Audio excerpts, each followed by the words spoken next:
see no jabs from Cooper. He was out jabbing Donald right at the beginning. Oh.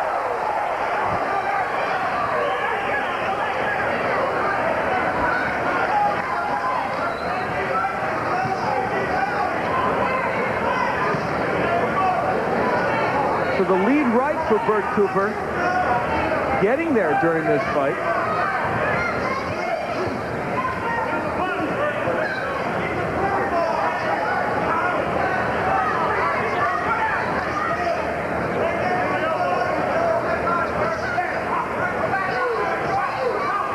Donald seems to be back now, but he might have taken Cooper's best.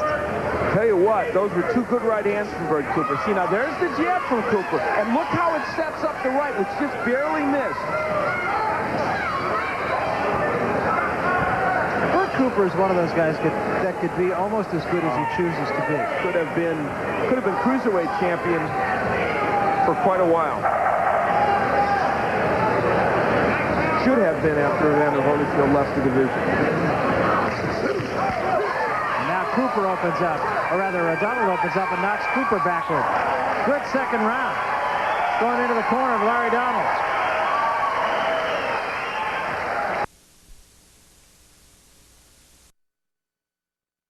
Here's a huge right hand by Cooper, but look how smart. Donald immediately grabs on, instinctively. That one, he took some of the impact away by turning away from the punch. Remember how Kenny Norton was able to do that against Ali?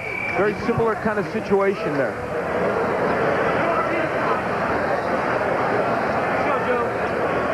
And Bert Cooper has a man in his corner. You see him stepping out of the ring there. Joe Goosen, very familiar face, has trains Rafael Ruiz, Gabriel Ellis, trained Michael Nunn. He's with the group 10 Goose Boxing. And Cooper asked him to come in and help him for this fight, so he's got a seasoned and good trainer there with him. Yeah, and Joe, another no-nonsense guy. He expects a full day's work. There are the numbers in the second round. Despite the fact that Cooper did get there with a couple of good shots, I still had Donald winning the round.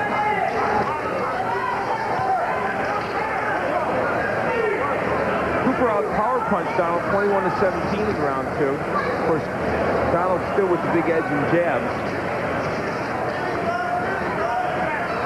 James Morton wanted Larry Donald to work the body in this round to see if he's able to do that. And a key point is he should work the body, then step around. Right. He's laying inside too much with Cooper.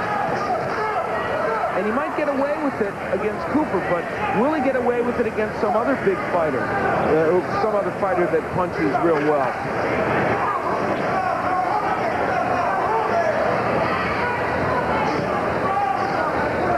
Not a pushing. Now, technically, that's an illegal move, what Larry Donald is doing. It's very seldom called. And most tall boxers, especially heavyweights, use it against shorter men. Donald's working well on the inside. Yes, he is. Surprisingly, you wouldn't expect he'd be able to generate much power. And of course, did very well right there. And again, Bert Cooper not working very well in there. He's not throwing the hook right hand. He's not jabbing his way in anymore either.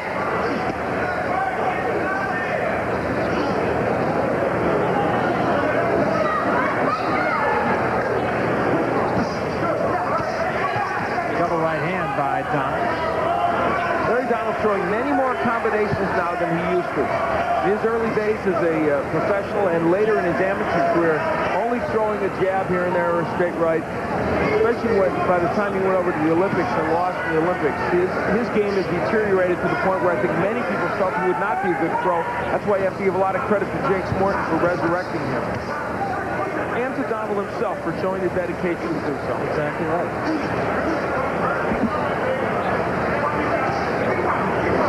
Bert Cooper has only thrown 27 punches so far in this round, so he has made himself a target for Donald and not done anything offensively. A little swelling, in fact, more than a little swelling under the left eye of Bert Cooper. That really could be a problem for him.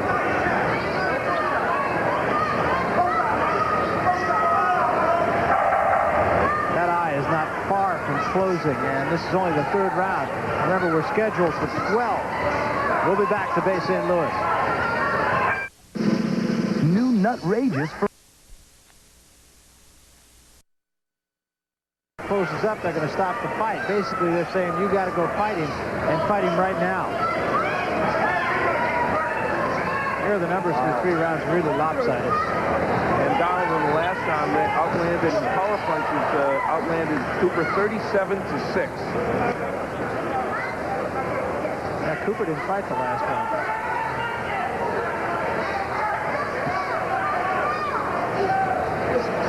Interestingly enough, they did not get the end swell, which is something that you see in every boxing corner these days, on the eye of Bert Cooper. Joe Goossen did get some ice on it toward the end of the break, but they did not get the end swell on at all. Whether or not that means they have it or not, I don't know. Got a little ice on it, as you said, but that eye is not looking good for Bert Cooper. Donald has bounced right hands off it.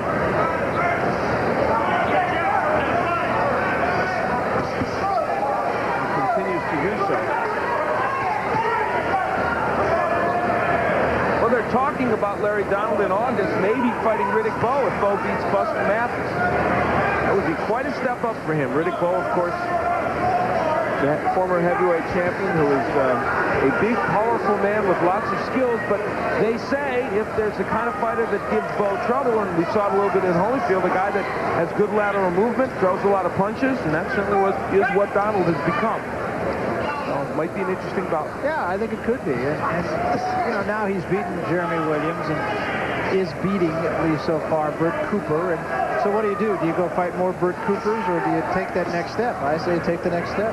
Yeah, it might very well be. Of course, what he'll face if he places Riddick Bowe is a guy that has many more skills than Cooper is showing and punches harder. But it doesn't put him out of the picture even if he loses.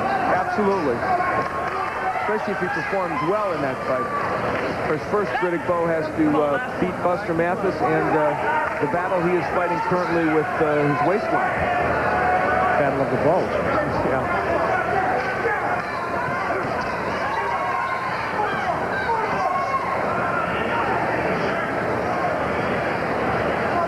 That eye is very bad, and I don't think they'll go too far with this. Especially considering the amount of punches that Donald is landing in this bout.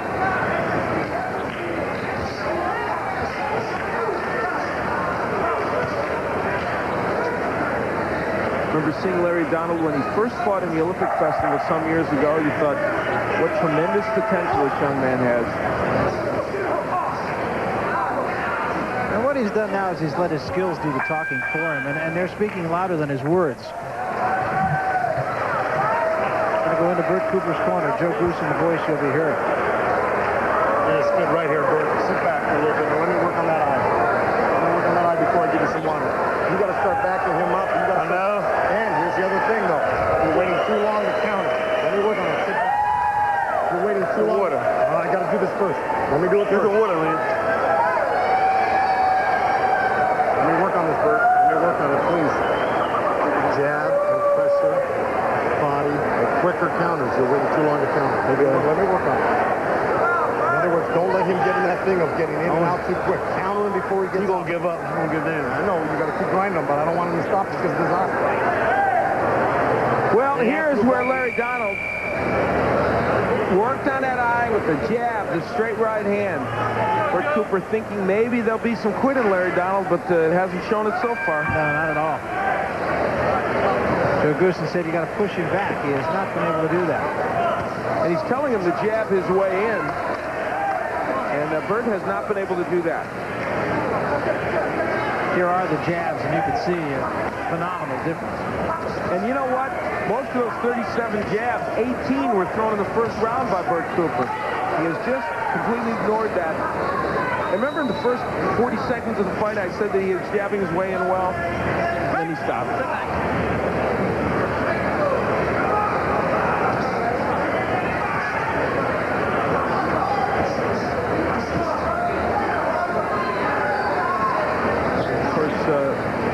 During the second round, there were a couple of good right hands that landed by Cooper. Larry Donald stunned maybe momentarily, but then was able to get through it. Donald said this today, and we know this to be true, that he's not looking for knockouts. He'll try and land as many punches as he can, and if knockout comes, fine, and if not, so be it. And when you have that kind of speed and that kind of movement, it creates a lot of opportunities for you. Yeah, the improvement in Larry Donald is just really remarkable.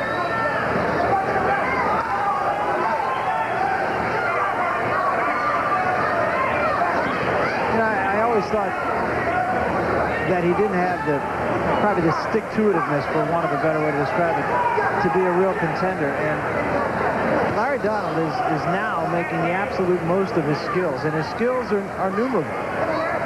Yeah, and you are not the only one that doubted